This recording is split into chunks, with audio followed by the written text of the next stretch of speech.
Local chef vanished in 2002. 23 years later, staff tastes secret recipe and recognize the heat in the kitchen of the Gilded Spoon was a living thing. It was a humid, oppressive beast that smelled of scorched butter, thyme, and the ghosts of 1,000 searing scallops. On any other night, it was the familiar atmosphere of controlled chaos. The symphony of clattering pans and shouted orders that Maya, the sous chef, had come to crave. But tonight, the air was different. It was thick with a syrupy cloying anticipation that coated the back of her throat.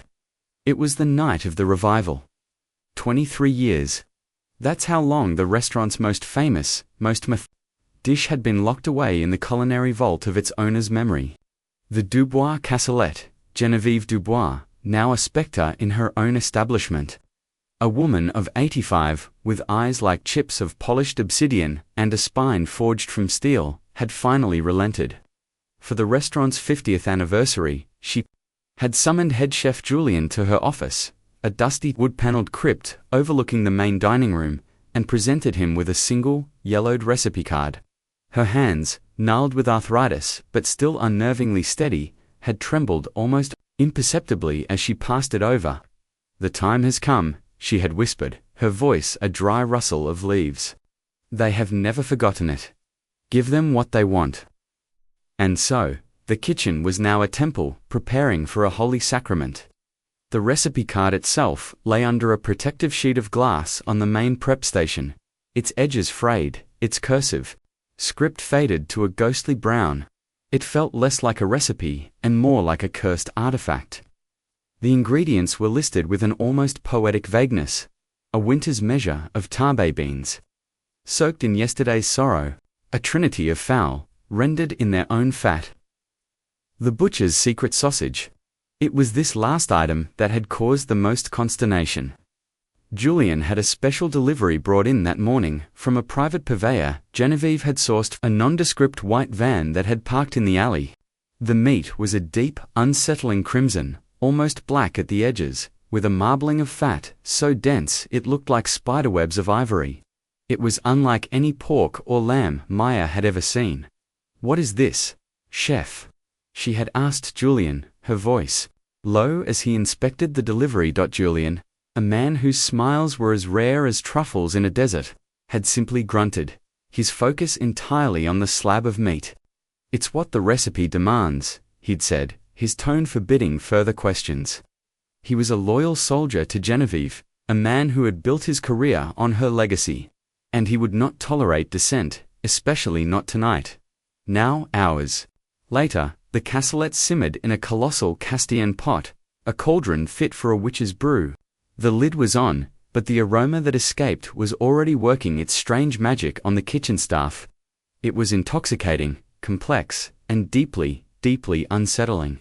It was rich, yes, a profound depth of savory, slow-cooked meat and beans, but underneath it, there was something else, a coppery, gamey Thames that clung to the air, a primal scent that seemed to bypass the nose and plug directly into the most ancient part of the brain. It was the smell of a forest after a fresh kill, the smell of blood and earth. The younger line cooks, kids fresh out of culinary school, were giddy with the mystique of it all. They buzzed with excitement, their faces flushed from the heat and the honor of being part of this legendary event. But the older staff, the ones who had been with the Gilded Spoon for decades, were quiet. Hector, the dishwasher, was the quietest of all, a man whose 60 years were etched into the deep canyons of his face. He had worked in this kitchen since he was a teenager. He moved with the slow, deliberate grace of someone who had seen it all, his hands perpetually raw and red from the scalding water. Tonight, he wasn't in his usual corner by the sinks. He stood near the back wall, his arms crossed, his eyes fixed on the simmering pot. His posture was rigid, his jaw tight. He looked like a man watching a storm approach, a storm only he could see. "All right, people, gather round." Julien's voice boomed, cutting through the low hum of the kitchen. "Madame Dubois insists on a full staff tasting before service. Quality control. No one serves what they haven't tasted." A nervous ripple of excitement went through the cooks. This was the moment. Julian, with a theatrical flourish, lifted the heavy lid. A plume of steam erupted, dense and fragrant, engulfing him for a moment before dissipating into the hot air. The cassolet was magnificent and terrible to behold. It was a dark, bubbling morass of beans and meat, the surface glistening with a layer of rich amber fat. The unidentifiable sausages, now plump and taut, nestled amongst chunks of what was supposedly duck and pork. The meat so tender it seemed to be melting into the thick, gravy-like sauce. Julian dipped a ladle in his movements, reverent linens. Now, a server hurried forward with a tray of small porcelain bowls and tasting spoons. One by one, Julian filled them, the stew making a wet, slopping sound as it was portioned out. Maya's heart hammered against her ribs.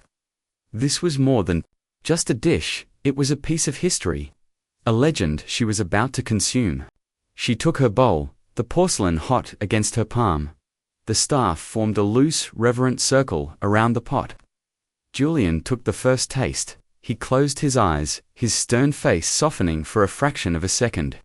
He chewed slowly, thoughtfully. Then nodded once, a curt, definitive gesture of approval. As it should be, he declared, perfect. One by one, the others followed. The young cook's eyes went wide with culinary ecstasy. Incredible, chef. The depth of flavor is insane. I've never tasted anything like it. Maya lifted her own spoon.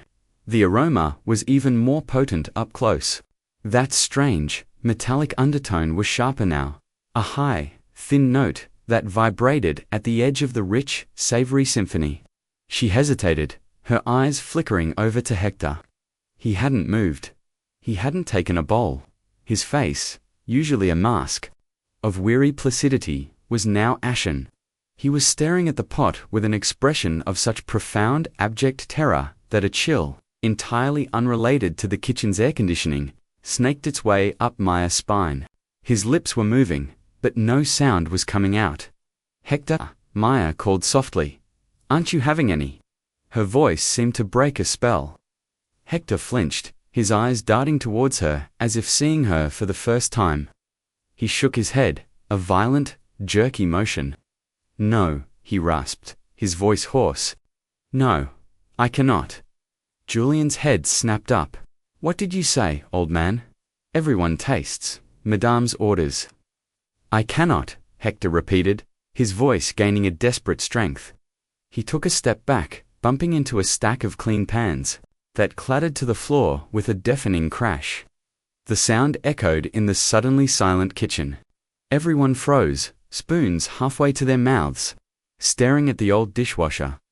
Hector's eyes were wide, slick with a film of unshed tears. He was trembling, a palsy that started in his hands and shook his entire body. That smell, he whispered, his gaze locked on the bubbling cauldron. I remember that smell. Maya felt a knot of dread tighten in her stomach. She looked down at her own bowl. The stew seemed to mock her, its dark surface swirling with secrets. Her appetite had vanished, replaced by a cold, creeping nausea. She took a tiny, tentative sip from her spoon. The flavor exploded on her tongue. It was an overwhelming wave of sensation, a tidal force of culinary art. It was rich, smoky, salty, sweet, fatty, and herbaceous all at once. The beans were creamy, the supposed duck was impossibly tender, but it was the sausage. Oh God, that sausage! The texture was dense, yet yielding, and the taste was the source of the strangeness. It was irony and sweet, a flavor that defied categorization. It didn't taste like pork. It didn't taste like veal or lamb. It tasted human. The thought was a lightning strike, a sudden, horrifying intrusion from the darkest corner of her mind. It was insane, impossible, a product of the kitchen's pressure cooker atmosphere and Hector's bizarre behavior. But the thought, once it had taken root, refused to be dislodged. It bloomed, thorny and poisonous, in her consciousness. She swallowed, the morsel of meat sliding down her throat like a lead weight. Her stomach churned in violent protest. The metallic aftertaste lingered, coppery and intimate. It was the taste of a cut finger in your mouth. She looked up, her eyes scanning the faces of her colleagues. The younger cooks were still lost in their gastronomic rapture, but a few of the older ones, the prep chefs, who had been there for 15, 20 years, were starting to look uneasy. Their smiles were fading, replaced by frowns of concentration, as if they were trying to place a forgotten memory. Then Hector spoke again, and this time his voice was clear, cutting through the tension like a shard of glass. It was a name, whispered like a prayer and a curse. Marco. The name hung in the air, heavy and solid. Marco, my God, it's Marco. Hector's face crumpled. A low guttural sob tore from his throat, and he stumbled backwards, his hand flying to his mouth as if to stifle a scream. He stared at the pot of cassoulet, not as if it were food, but as if it were an open grave. Who was Marco? The name meant nothing to Maya, but it clearly meant something to Julian. His face, which had been a mask of irritation, had gone completely slack.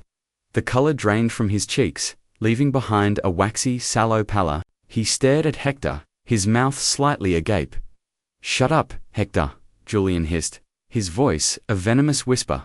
"Shut your mouth right now." But it was too late. The dam had broken. The seed of doubt planted by Hector's fear had blossomed into full-blown panic. The other senior chefs were looking at each other, their eyes wide with a shared, unspoken dread.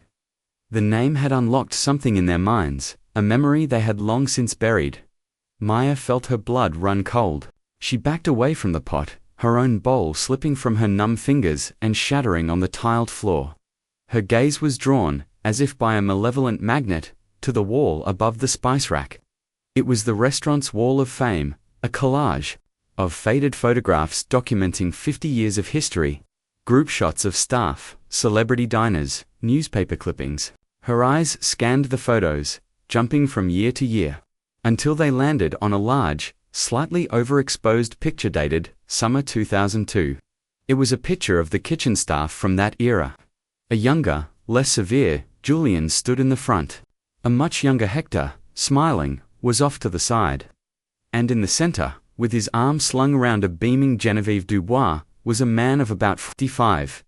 He had a charismatic, almost roguish grin, a twinkle in his dark eyes, and the confident, easy posture of a man at the top of his game. He was handsome, vibrant, and full of life. A small brass plaque was screwed into the frame beneath him. It read, "Marco Ribeiro, head chef." The man who had vanished. The stories were legendary among the staff, a piece of restaurant folklore. Marco Ribeiro, the brilliant, mercurial chef who had created the Dubois Cassil, the man who had taken the gilded spoon from a local favorite to a culinary institution. And then, one day in the fall of 2002, he had simply disappeared. Walked out after service and never came back. His car was found at the airport, but he never boarded a flight. His bank accounts were never touched. The police investigated, but the case went cold, eventually relegated to the dusty archives of unsolved missing person cases. Genevieve Dubois had been devastated, the story said. The restaurant had closed for a month, and when it reopened, the famous cassoulet was gone from the menu, never to be served again. Until tonight, Maya's gaze flickered from the smiling face in the photograph to the horrifying bubbling pot of stew, and then down to the recipe card, still pristine, under its glass shield. Her mind was screaming, refusing to make the connection, refusing to accept the monstrous implication. With a trembling hand, she reached out and lifted the glass. Her fingers brushed against the brittle yellowed paper. She read the instructions again, her eyes scanning past the measurements and the cooking times, down to the very last line, a final chilling piece of advice, scrawled in a slightly different, more hurried hand at the bottom of the card. The secret is in the butcher's grind. Never ask the butcher his sauce. The world tilted on its axis. The heat of the kitchen, the clatter of pans, the confused murmurs of the younger cooks, it all faded into a distant, roaring static. All she could hear was the wet bubbling of the stew and the frantic, terrified pounding of her own heart. The secret ingredient. The butcher's secret. The man who vanished. The taste in her mouth, coppery and vital. Hector was openly weeping now. his body racked with sobs as the other senior cooks tried to comfort him, their own faces masks of pale, dawning comprehension. Julian stood frozen, his eyes locked with Maya's, and in their depths, she saw not just shock, but a flicker of something else, something she had never seen in him before: guilt and fear. Maya looked at the stew, the rich, dark, celebrated dish that was the cornerstone of this restaurant's legacy. The tender, unidentifiable meat that fell apart on the tongue. She thought of the special delivery, the nondescript white van, the meat that was a color she had never seen before. She thought of Marco Ribeiro's smiling face in the photograph, a ghost at his own feast. A wave of violent, undeniable truth washed over her, and she doubled over, a hand clamped over her mouth as her stomach heaved. The taste of the Dubois cassoletta, taste of Marco rising in her throat. The secret was out, and it was screaming. The man in the photograph, Marco Ribeiro, had not always been a ghost. In the spring of 1998, he was the most alive person in any room he entered. He was 41 years old, a Portuguese immigrant with a laugh that could shake the dust from the rafters and hands that moved with the fluid, intuitive grace of an artist. He'd arrived in the sleepy, coastal city of Port Blossom a decade earlier, with nothing but a set of antique copper pans and a book of his grandmother's recipes. His talent was raw, explosive, and undeniable. He cooked with his soul, a chaotic whirlwind of passion and instinct that terrified and mesmerized. In equal measure, he could taste a sauce and tell you not just what was in it, but the mood of the person who had made it. Food, to Marco, was emotion made edible. His first job was as a line cook at the Gilded Spoon. Then a respectable but uninspired bistro run by the recently widowed Genevieve Dubois. Genevieve, then in her late 50s, was a woman drowning. Her husband, the original founder, had died suddenly, leaving her with a business she knew how to manage, but not how to inspire. She was all sharp edges and sharper ledges, a creature of discipline and control in a world that felt increasingly chaotic. She saw the restaurant not as a passion, but as a legacy to be protected. A fortress to be defended against the encroaching tide of mediocrity. Her grief had calcified into a brittle, unyielding pragmatism. Then Marco arrived. A supernova in her beige orderly universe. She hated him at first. He was loud, messy, and argued with her over the cost of saffron. He stained her pristine kitchen with wine and laughter. He flirted outrageously with the waitresses and treated her ingredient budget like a personal challenge. He was everything she wasn't. Spontaneous, emotional, gloriously, unapologetically alive. But his food was a revelation. It was a siren's song she couldn't resist. A coq au vin so profound it felt like a confession. A book that tasted of sea spray and lost love. He was cooking not from a manual, but from memory and heart, and the customers felt it. The reservation book started to fill up. The quiet hum of the dining room was replaced by a contented buzz.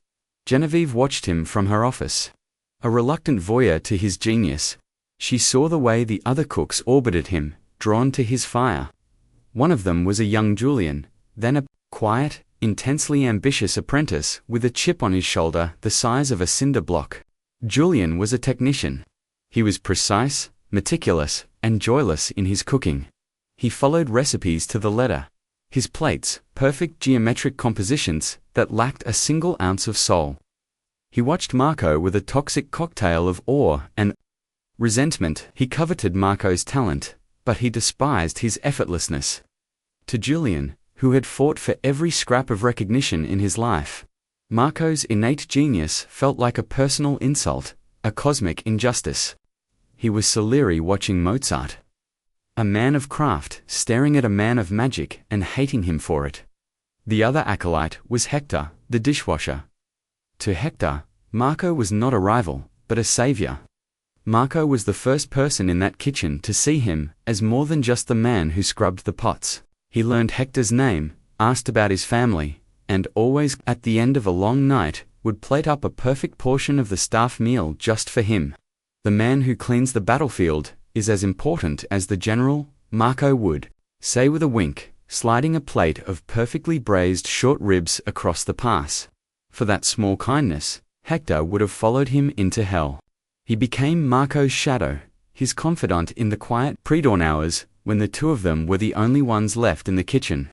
Marco experimenting with a new dish, and Hector quietly polishing the copper pans until they shone like fallen suns. The dynamic of this triangle: Marco, the sun; Julian, the resentful planet; Hector, the loyal moon, defined the kitchen. Genevieve, from her perch, saw it all. And a strange, unfamiliar emotion began to stir within her. It was a possessive, hungry thing. She didn't just want Marco's talent for her restaurant. She wanted the talent itself. She wanted to own the source of the magic. She started inviting him to her office after service, ostensibly to discuss menus, but really just to be near his warmth. She'd pour them both a glass of expensive Armagnac, her long, elegant fingers brushing against his. As she handed him the glass, "Your cassoulet, Marco," she said one night, her voice a low purr. "It's what people are talking about from here to the capital. They say it's a miracle." Marco laughed, that deep, booming sound that made the crystal glasses on her shelf tremble. "It's just beans and meat, Genevieve, it's peasant food." "No," she said, her obsidian eyes intense. "It's yours. It's a work of art. I've never tasted anything like it." She leaned forward, the scent of her expensive funereal perfume filling the small space between them. "What is the secret?" He smiled, a slow, enigmatic grin. "A good chef never tells all his secrets." That answer, meant to be flirtatious, ignited a fire in her. The refusal, the idea that there was a part of him, a part of his genius, that she couldn't access or control, became an obsession. She promoted him to head chef, gave him a salary that was obscene for a town like Port Blossom, and put his name on the menu. The Gilded Spoon, featuring Chef Marco Ribeiro, she was binding him to her, to the restaurant, with threads of gold. But she knew, with a cold certainty, that it wasn't enough. His soul, the part that made the magic, was still his own. The hidden witness to all this was Julian. He watched the late-night meetings in Genevieve's office, his heart a cold, hard knot of jealousy. He saw the way she looked at Marco, with a hunger that was both professional and deeply personal. And he saw the way Marco, for all his charm, kept a small, essential part of himself separate. Julian began to see an opportunity. He started staying later, long after the other cooks had left, perfecting his techniques, making himself indispensable. In a way, Marco, with his chaotic brilliance, could never be. He was organized, he was reliable, he was the soldier to Marco's poet. He began to subtly position himself as Genevieve's true ally. The one who understood that a restaurant was a business, not a temple. "The waste, Madame Dubois," Julian would say to her, his voice a low, concerned murmur as he presented her with the week's inventory sheets. "Marco's experiments, they are costly. Saffron for a dish he throws away. Foie gras for a staff meal. It's passionate, of course, but it's not sustainable." He was planting seeds of doubt, watering them with pragmatism. He was framing Marco's genius as a liability, his own soulless competence as a virtue. He was playing the long game. The breaking point came in the summer of 2002. The restaurant was more successful than ever. A famous food critic had dubbed Marco's cassoulet a dish worth dying for. A phrase that would later take on a ghoulish irony. The praise went to Marco's head. He grew bolder, more demanding, talking of opening his own place, a small, rustic bistro where he could cook without compromise. The thought of him leaving, of him taking his magic with him, was more than Genevieve could bear. It was a betrayal she could not abide. Her obsession had curdled into something dark and possessive. If she couldn't own his genius, then no one would. She summoned Julian to her office. The air was cold, the Armagnac already poured. "He's going to leave us, Julian," she said, her voice flat, devoid of emotion. Julian's heart gave a vicious little leap. "He is a fool, madame. He doesn't appreciate what you have given him. He is the source of it all," she countered, her eyes hard. "When he goes, the magic goes with him. This restaurant becomes a shell, a memory. She took a slow sip of her drink, her gaze unwavering. Unless, we can keep the magic here. The most important part of it, anyway. Julian felt a cold sweat prickle his skin. He knew this was a test, a threshold. His recipes, he asked, his voice barely a whisper. He has them written down. Genevieve gave a small, cruel smile. Recipes are just words on a page, Julian. Anyone can follow words. I've tried, you've tried. It's not the same. The secret isn't in the paper, it's in him, it's in the source. She leaned forward, her eyes glittering with a terrifying, feverish light. I want his cassoulet. I want the recipe, the real one. The one he keeps locked away inside himself. And I want to make sure that he never makes it for anyone else, ever again. Julian stared at her, his mind racing. He saw his future laid out before him, years of standing in Marco's shadow, or one single, terrible act that would give him everything he had ever wanted. The title, the kitchen, the legacy. All he had to do was help her. All he had to do was betray the man he so desperately wanted to be. The butcher's secret sausage. Genevieve murmured, her voice a hypnotic whisper. It's the key, isn't it? He's so proud of it. Goes to that special farm himself. A very unique breed of pig, he says. Very rare, very expensive. She paused, letting the silence stretch. A man could get lost out there, in the countryside. A man who trusts the wrong people. In that moment, Julian made his choice. He sold his soul for a Cuisinart and a title. What do you need me to do, madame? He asked, his voice steady, his heart a cold. Dead stone in his chest. From his corner of the kitchen, washing the last of the pots. Hector heard the low murmur of their voices from the office. He couldn't make out the words, but he recognized the tone. It was the sound of a conspiracy being forged in the dark. He saw Julian emerge from the office hours later, his face pale but his eyes burning with a new, triumphant fire. And he felt a premonition of dread so profound it made the water in his sink feel like ice. He knew, with the unshakable certainty of the powerless, that something terrible was about to happen to his friend, Marco. He knew, but he was just the dishwasher. And who would ever listen to him? The weeks that followed the pact between Genevieve and Julian were a masterclass in psychological warfare. The injustice began not with a bang, but with 1,000 tiny, deliberate cuts. Julian, now emboldened, began to systematically dismantle Marco's authority in the kitchen he had once ruled. It was a slow, creeping coup, executed with chilling precision. It started with the ordering. Julian, citing the need for fiscal responsibility, took over the inventory. Suddenly, the rare Spanish saffron Marco favored was replaced with a cheaper Iranian substitute.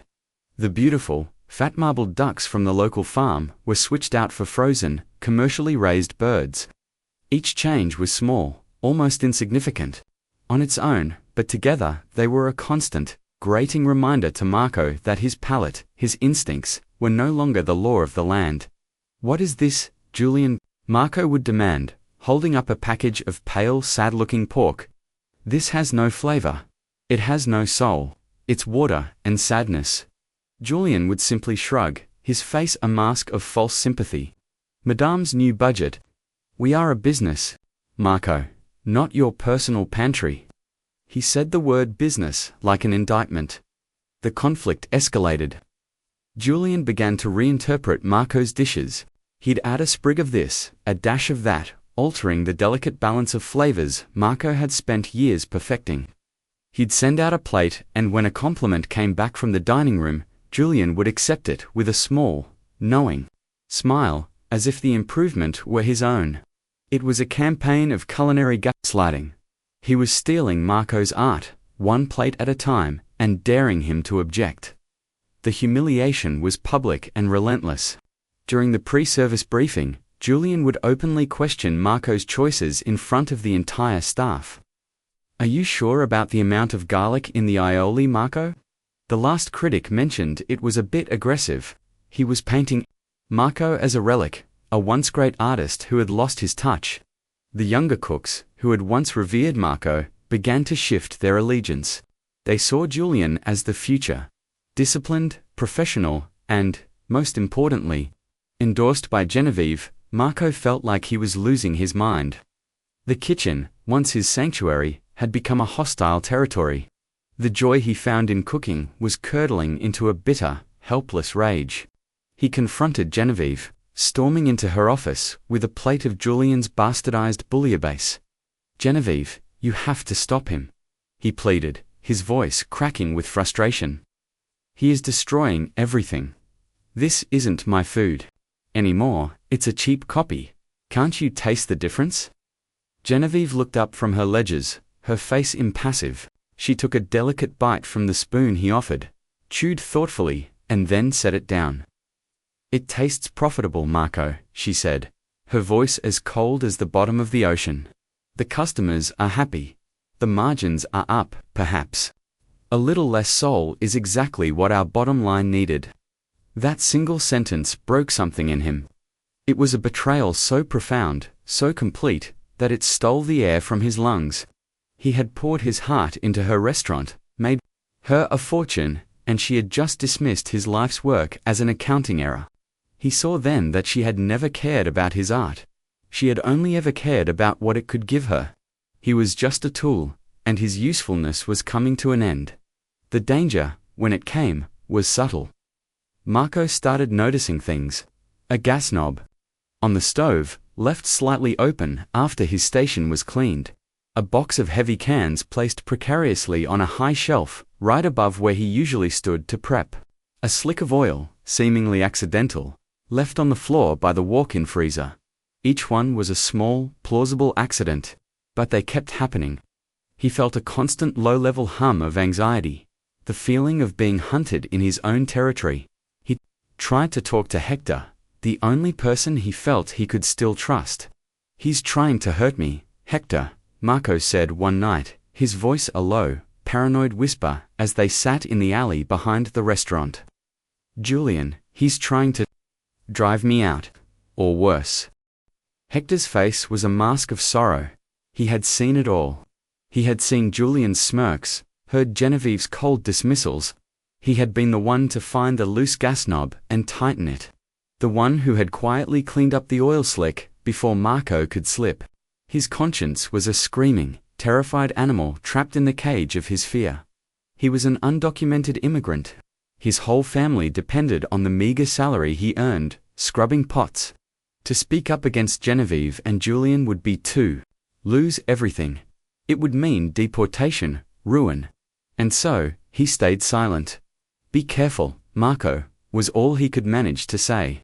His voice thick with a guilt that was like a physical weight on his chest. "Please, just be careful." The inadequacy of his own words shamed him. The cruelty reached its apex on the night of the annual Port Blossom Food and Wine Festival.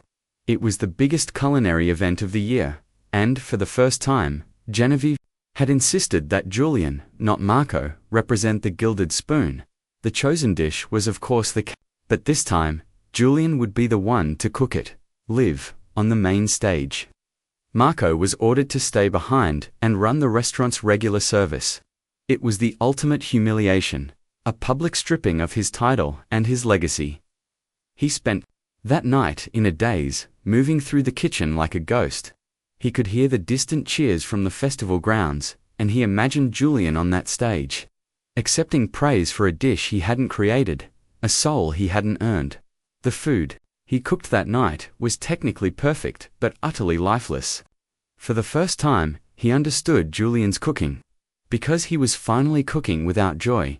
He left before the end of service, something he had never done before. He walked out into the cool autumn air, leaving the chaos of the kitchen behind him. He needed to think. He needed to escape the suffocating feeling that the walls of the Gilded Spoon were closing in on him. He got into his car and started driving, with no destination in mind, just a desperate need for space. His phone rang. It was Genevieve. Her voice was strangely warm, almost conciliatory. "Marco, my dear," she said. "I know you're upset, but you need to understand, it's just business. Let's talk. Meet me. I want to make things right."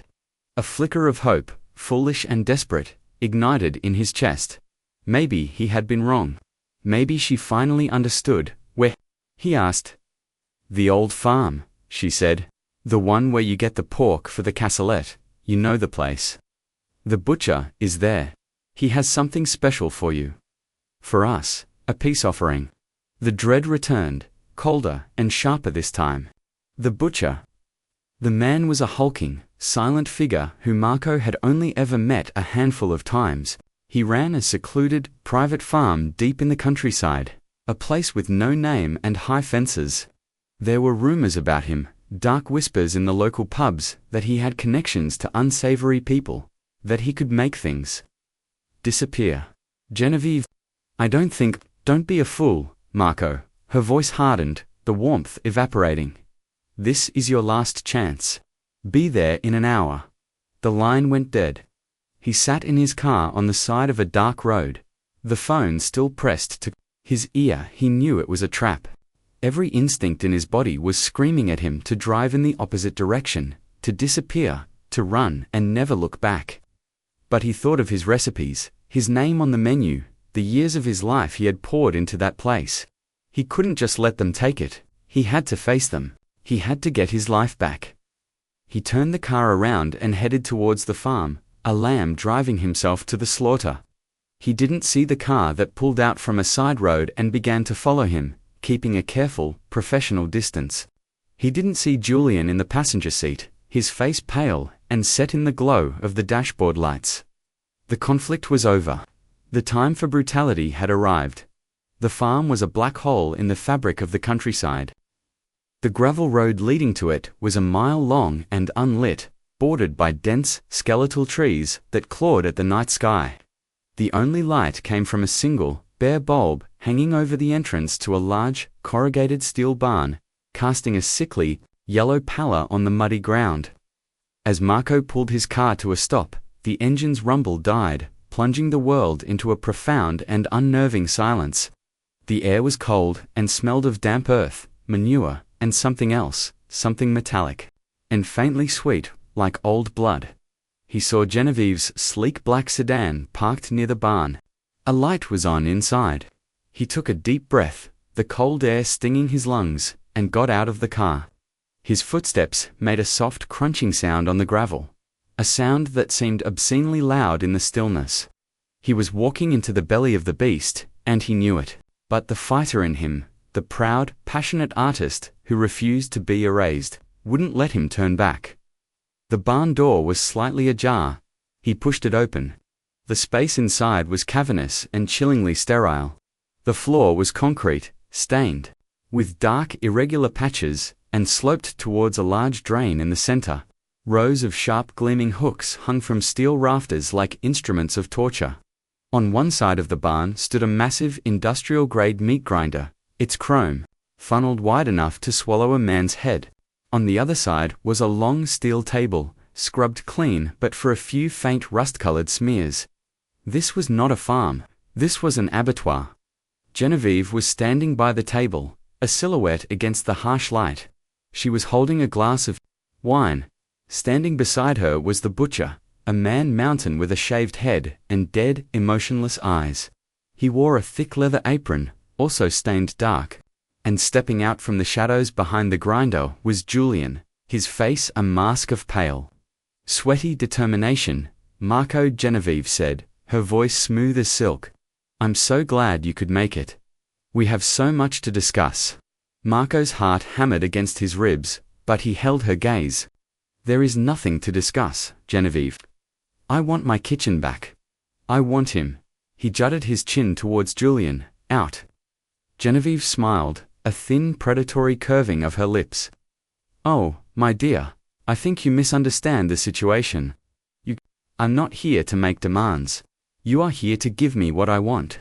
Your recipes are in the restaurant safe, he said, his voice tight. Take them. I told you, she said, her voice dropping to a conspiratorial whisper. The recipes are just words. I want the secret, the real secret, the one in your head, the one in your hands, the one that makes the cassoulet Marco's. She took a step towards him, her eyes glittering. Tell me the secret, Marco. Tell me the final missing ingredient. He stared at her, at the madness in her eyes, and he finally understood. This was never about business. This was about possession. She wanted to devour his talent, to absorb his essence, to own his soul. And in that moment, he realized what the secret ingredient truly was. It wasn't an ingredient at all. It was him, the love, the passion, the joy he poured into the pot. That was the magic. And it was something she could never, ever have. He started to laugh. It wasn't his usual, booming laugh. It was a hollow, desperate sound, full of grief and disbelief. "You're insane," he gasped. "The secret is me, Genevieve. It's me. You can't have it." Her face hardened. The mask of civility fell away, revealing the ugly, ravenous thing beneath. "If I can't have it," she hissed, "then no one can." She nodded once to the butcher. The mountain of a man moved with a speed that was terrifying for his size. Marco didn't even have time to run.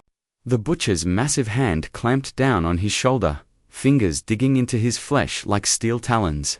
Marco struggled, landing a solid punch on the man's jaw, but it was like punching a side of beef. The butcher didn't even flinch. He simply twisted Marco's arm behind his back until a sickening pop echoed through the barn. And a bolt of white-hot agony shot up to his shoulder. He cried out, stumbling to his knees. Julian watched, his face ashen, his body trembling. This was the point of no return. The butcher dragged Marco towards the steel table. "Julian," Genevieve's voice was sharp, commanding. "The tape recorder. I want this to be educational." Julian fumbled in his pocket and pulled out a small microcassette recorder. He clicked it on, his hand shaking so violently he almost dropped it. He placed it on the edge of the steel table. The tiny spools began to turn, capturing the sound of Marco's ragged, pain-filled breaths. "Now, Marco," Genevieve said, leaning down so her face was level with his, "for the last time, tell me the secret to the sausage. What makes it so unique?" Marco, through a haze of pain, spat at her. A fleck of bloody saliva landed on her cheek. She didn't wipe it away, she simply smiled. "Wrong answer," she said. She looked at the butcher. "Show him the pigs." The butcher grunted and dragged Marco towards a heavy wooden door at the back of the barn. He kicked it open. The smell that billowed out was foul, a thick putrid stench of filth and decay. In the darkness of the pen, Marco could see shapes. Moving large, hulking forms, snorting and shuffling in the muck. And he could see their eyes, small, intelligent, and unsettlingly red in the dim light. These were not normal pigs. They were monstrous, a rare semi-feral breed, known for their aggression and their indiscriminate appetites. "They have a very special diet," Genevieve said from behind him. "High in protein. It's what gives the meat its unique flavor, its richness, its depth. Do you understand now, Marco? This is where your replacement comes from." The full monstrous horror of the conspiracy slammed into him. The secret sausage. The unique breed of pig. The butcher who could make people disappear. It wasn't just about his recipe. It was about supply. She wasn't just going to steal his dish, she was going to create a sustainable, horrific source for its key ingredient. The butcher shoved him forward, towards the pen. The pigs squealed, a high, hungry sound, and surged towards the door. This was it. This was how it ended. Eaten by monsters to become the secret ingredient in his own masterpiece. But in that final, terrifying moment, something unexpected happened. A car door slammed outside. Headlights swept across the barn entrance. "Who the hell is that?" Genevieve hissed. Julian's face went white with terror. "I don't know. No one was supposed to be here." A figure appeared in the doorway, silhouetted against the headlights. It was Hector. He was holding a tire iron, his knuckles white, his face a mask of desperate, terrified courage. He had followed them. His conscience had finally won. He had seen Marco's car turn onto the farm road, had seen the other car follow, and he knew. He couldn't live with the silence anymore. "Let him go," Hector yelled, his voice shaking but loud. "Let him go now." For a second, everyone was frozen. The distraction was all Marco needed. He summoned every last ounce of his strength, and slammed his body weight backwards, driving his head into the butcher's nose with a wet, crunching sound. The giant roared in pain and surprise, his grip loosening for a fraction of a second. It was enough. Marco tore himself free, scrambling away, his dislocated arm hanging uselessly at his side. "Get him!" Genevieve screamed. But Hector was there, swinging the tire iron wildly, creating a barrier between Marco and the others. "Run, Marco. Run." Marco didn't hesitate. He scrambled out of the barn and into the night, his lungs on fire, his body screaming in agony. He could hear shouting behind him, the sound of a struggle, a sickening thud, and then a single final cry of pain from Hector. He didn't look back. He just ran, crashing through the trees, the darkness swallowing him whole. Back in the barn, Hector lay on the floor, his head bleeding from a blow from the butcher. Julian was hyperventilating, his eyes wide with panic. The plan was in ruins. There was a witness. Genevieve, however, was eerily calm. She walked over to the steel table and picked up the microcassette recorder. It was still running. It had recorded everything, the threats, Marco's screams, Hector's arrival, her confession. She looked at the tiny spinning spools. This was the evidence. The loose end. She turned to Julian, her eyes cold and calculating. "Clean this up," she said, gesturing to the bleeding, unconscious form of Hector. "The pigs are hungry. It would be a shame to waste it." She then looked at the recorder in her hand. "And you and I," she said, her voice dropping to a deadly whisper, "are going to find our missing chef. We can't have him sharing his secrets with the wrong people." The plot twist was complete. The crime was no longer just a potential murder. It was now a cover-up, and the tape recorder in her hand was the ticking bomb that could expose it all. The 23 years that followed were a long, slow descent into a gilded cage for Julian. The immediate aftermath of that night at the farm was a frantic, terrifying scramble. Marco had vanished into the woods, a wounded animal swallowed by the darkness. They had searched for him, a grim, silent procession through the trees, but he was gone. All they found were a few drops of blood on the fallen leaves. Their other problem, Hector, was dealt with in the most horrific way imaginable. Julian, under Genevieve's cold, unwavering gaze, had helped the butcher drag the dishwasher's unconscious body to the pen. He would be haunted for the rest of his life by the sounds that followed. The frenzied, hungry squealing of the pigs, a sound that would forever be intertwined in his mind with the smell of simmering pork. Hector, the hidden witness, the man whose conscience had finally screamed, was silenced. He was erased. The official story, fed to the police and the remaining staff, was that Hector, distraught over some personal matter, had simply walked away. Another lost soul in a world full of them. 2 men gone from the Gilded Spoon in one night. It was a tragedy, Genevieve had said, her eyes veiled with a performance of grief so convincing it chilled Julian to the bone. The ticking time bomb, the microcassette, became Genevieve's ultimate tool of control. She didn't destroy it. That would have been too simple, too merciful. Instead, she kept it. She let Julian know she kept it. It was the leash she held him on, a constant unspoken threat that ensured his absolute, unwavering loyalty. He was no longer her accomplice, he was her hostage. He got what he wanted. He was named head chef. Marco's car was found at the airport. A clever misdirection planted by one of the butcher's contacts. The police investigation into his disappearance quickly went cold. Life at the Gilded Spoon went on. But the joy was gone. The soul had been ripped out of the place, leaving behind a hollow, sterile imitation. Julian cooked Marco's food, using the recipes Marco had left behind, but it was never the same. He was a master technician, a soulless copyist. The food was beautiful, it was precise, but it was dead. The Gilded Spoon retained its Michelin stars, but it lost its magic. It became a museum, and Julian was its sad, haunted curator. He lived in a state of perpetual, low-grade terror. Every time Genevieve summoned him to her office, his heart would seize with the fear that this was the day she would finally use the tape. Every siren he heard in the distance was, for a fleeting, sickening moment. For him, he developed a tremor in his right hand that he had to learn to control when plating delicate dishes.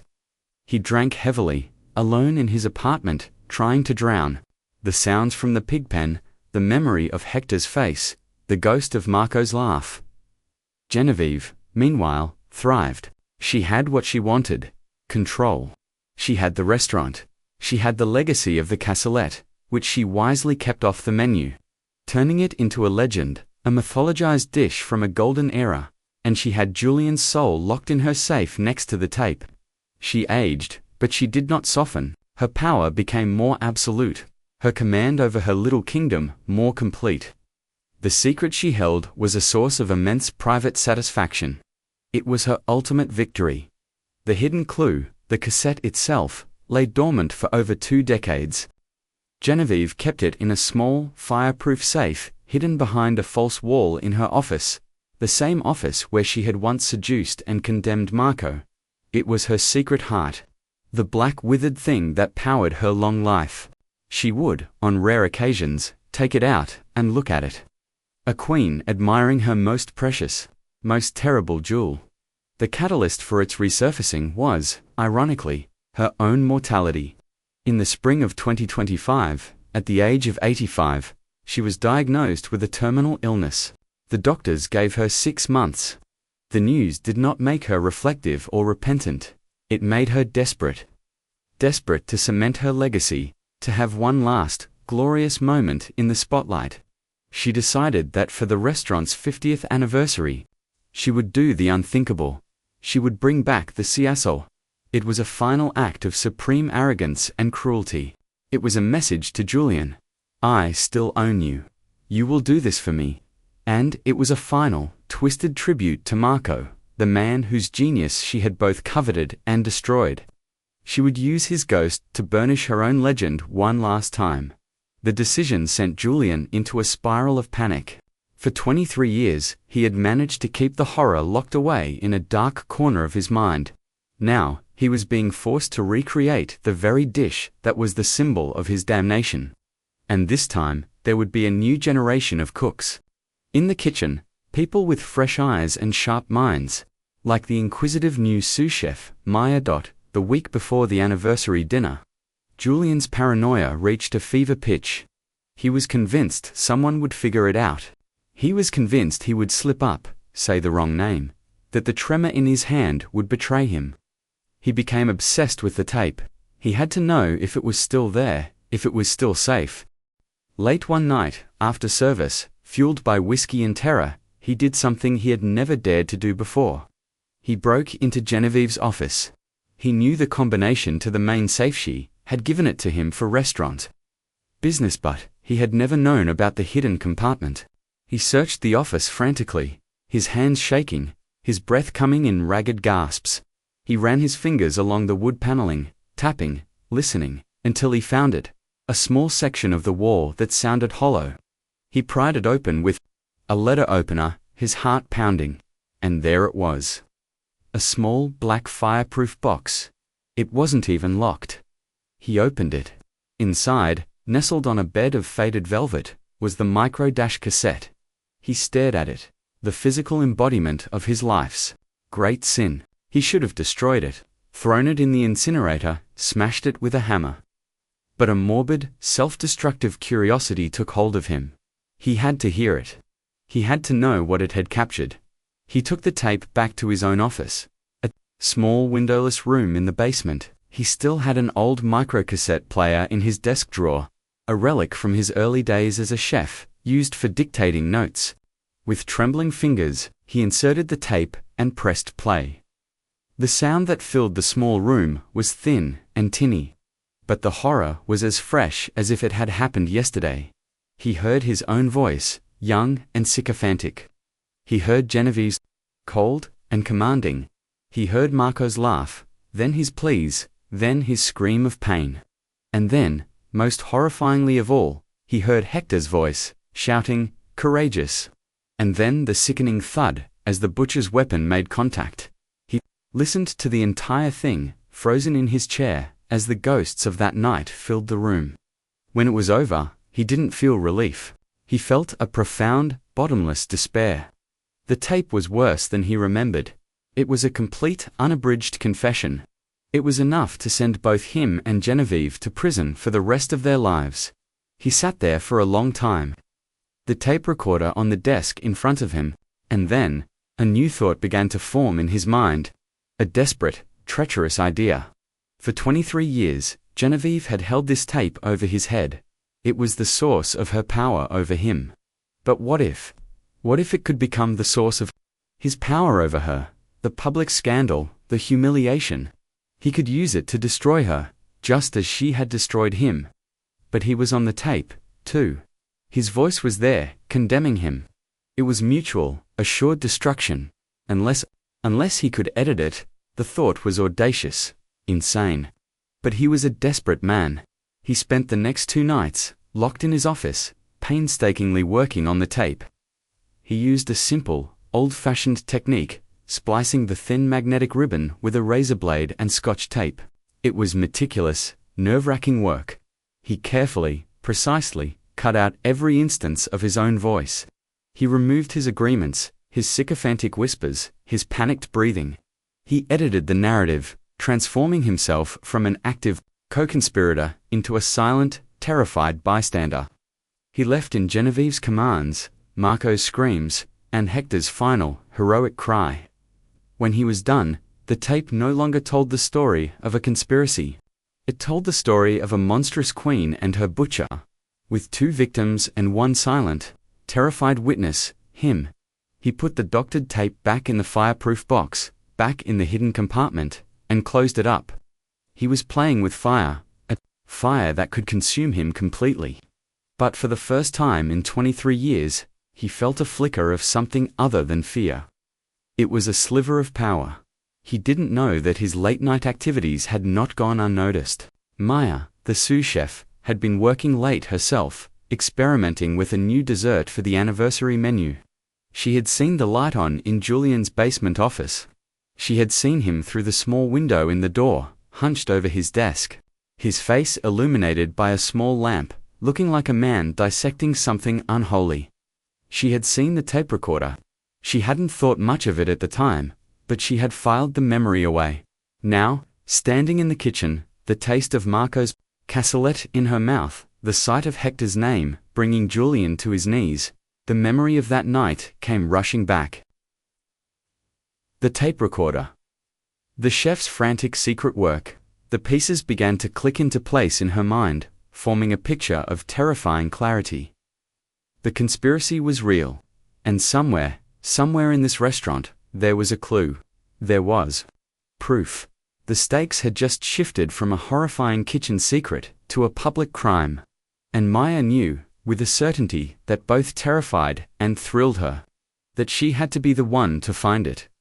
The 24 hours after the disastrous tasting were a symphony of contained panic. The anniversary dinner was cancelled due to a sudden, vaguely explained gas leak, a lie so thin it was transparent. The kitchen staff was sent home, their minds reeling, their stomachs churning with what they had tasted and what it implied.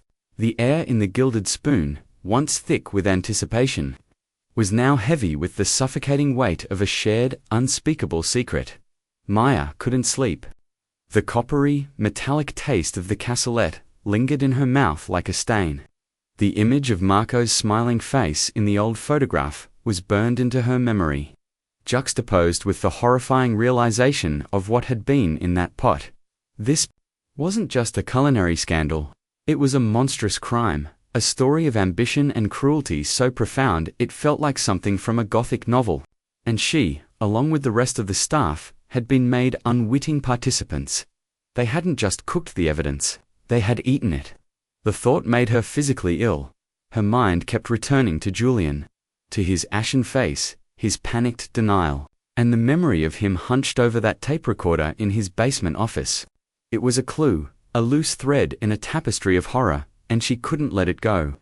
She knew that going back to the restaurant was dangerous. She knew she was stepping into a story that had already consumed at least 2 men. But the alternative, walk away, to let the secret be buried again. To let Marco and Hector remain as nothing more than whispers in a haunted kitchen was unthinkable. The injustice of it was a fire in her blood. The next night, long after the restaurant had closed, she returned. She used her own key to let herself in through the back service entrance. The kitchen was dark and silent, a ghost of its former self. The great cauldron that had held the cassolette had been scrubbed clean, but Maya could still smell it, a phantom aroma that clung to the air. She made her way down the narrow stairs to the basement, her heart pounding a frantic rhythm against her ribs. The door to Julian's office was locked. She used the edge of her credit card, a trick she'd learned from a misspent youth, and jimmied the simple lock open. The door clicked and swung inward.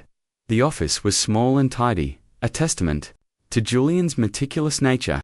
She searched his desk, her fingers flying through drawers full of invoices and old menus. Nothing.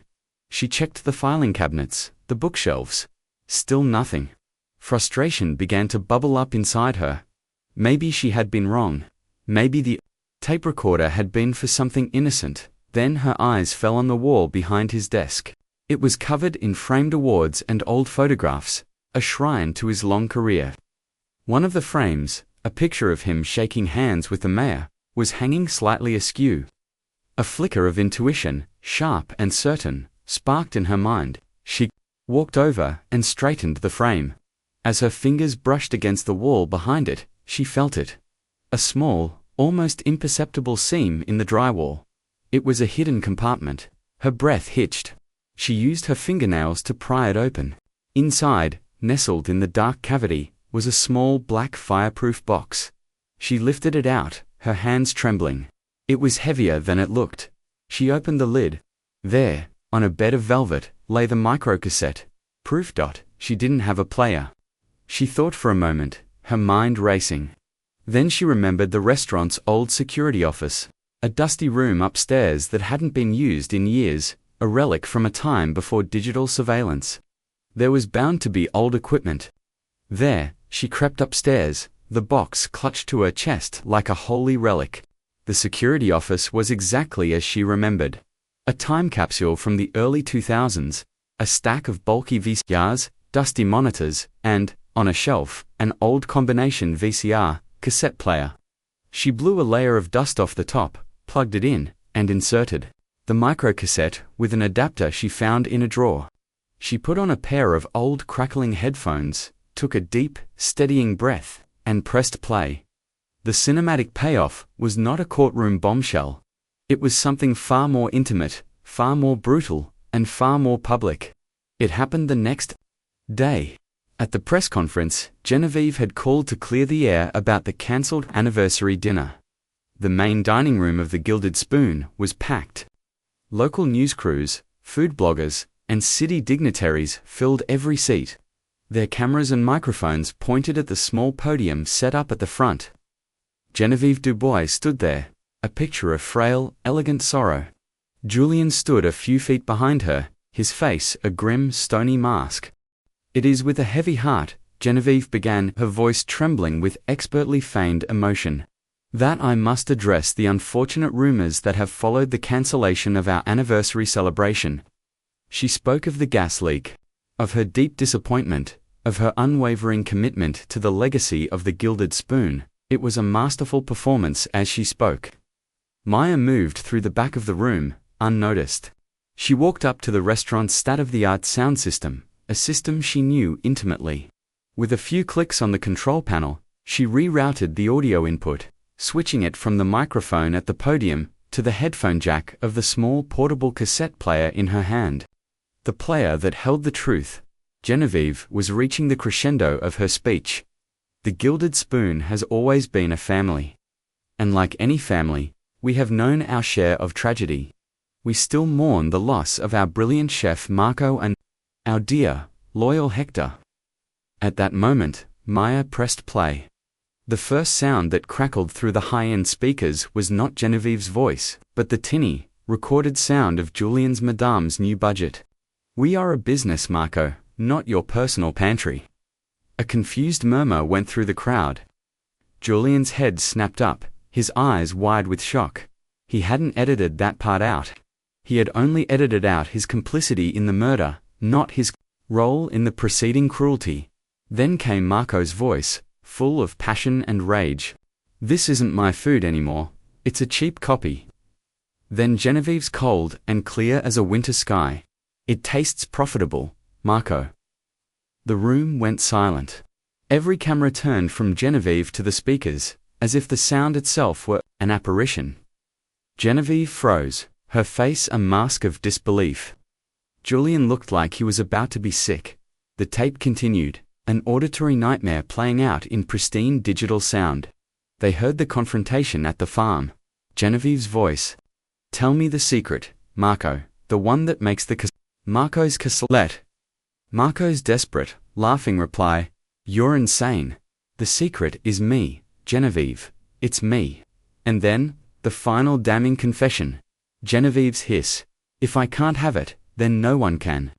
A collective gasp went through the room, the sound of Marco's scream of pain, as the butcher broke his arm. It was raw, horrifying, and undeniable. And then, the heroic, terrified cry of the hidden witness. "Let him go. Run, Marco, run." The tape ended with the sickening thud of the butcher's weapon, followed by a sudden, jarring silence. No one moved, no one breathed. The horror in the room was a physical presence, a cold, heavy blanket that smothered all sound. The reporters stood frozen, their cameras still rolling. Capturing the unmasking of a monster, Genevieve Dubois, the grand dame of Port Blossom's culinary scene, stood at the podium, her face utterly transformed. The mask of genteel matriarch had shattered, revealing the cold, reptilian predator beneath. Her eyes darted around the room, searching, and landed on Maya, standing by the sound system, holding the cassette player.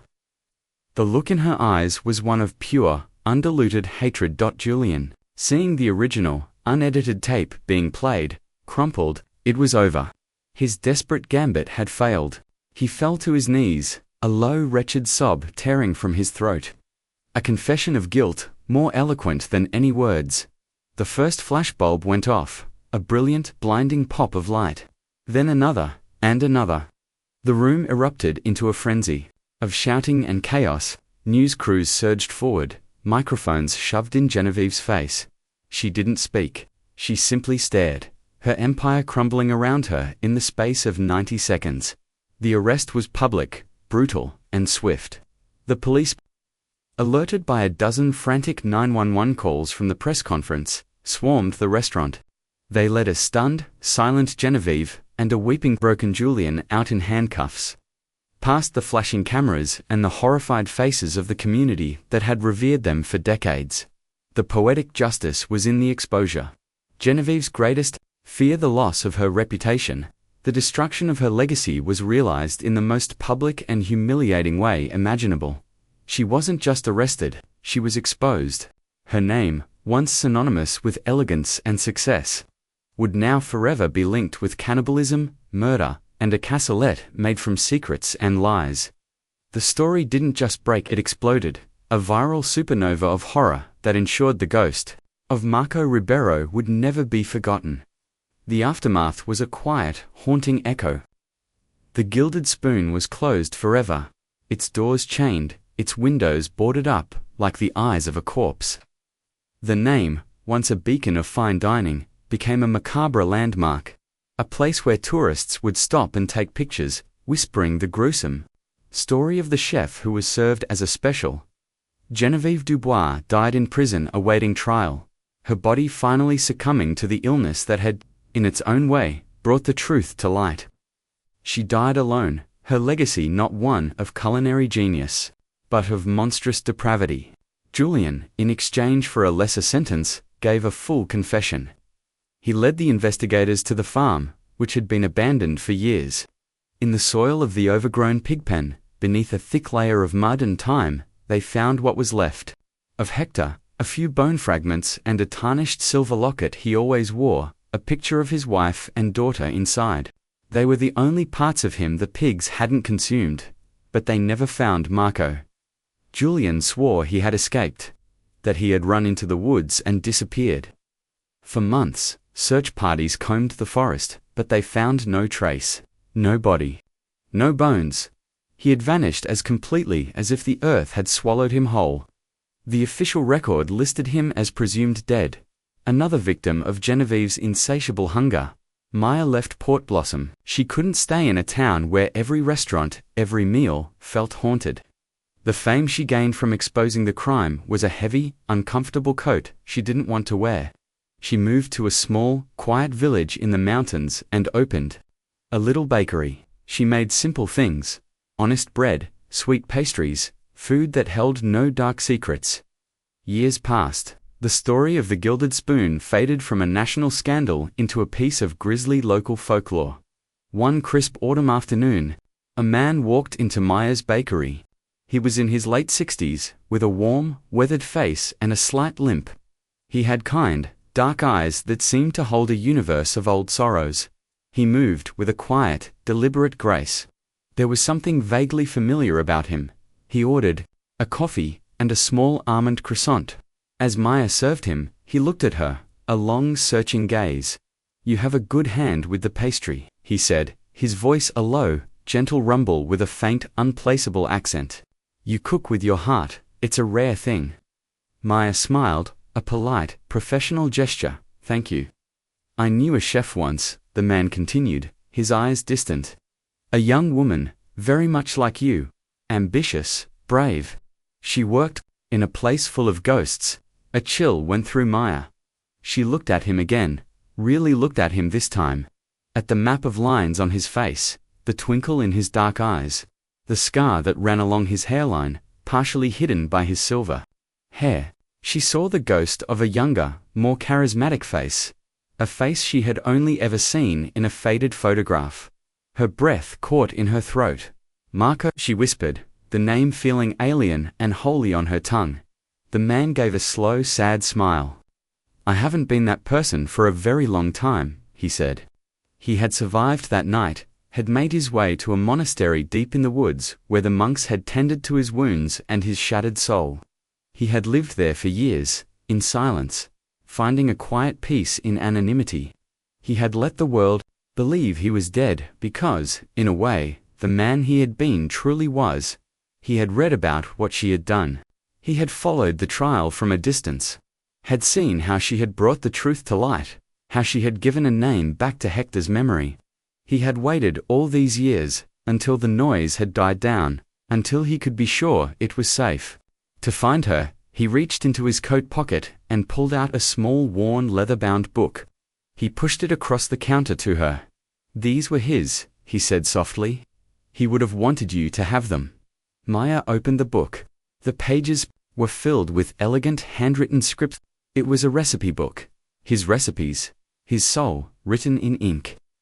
On the first page, an inscription: "For Maya, the secret is to cook with love. The rest is just noise." Tears streamed down her face as she looked up, but the man was gone. She ran to the door and looked out, but the street was empty.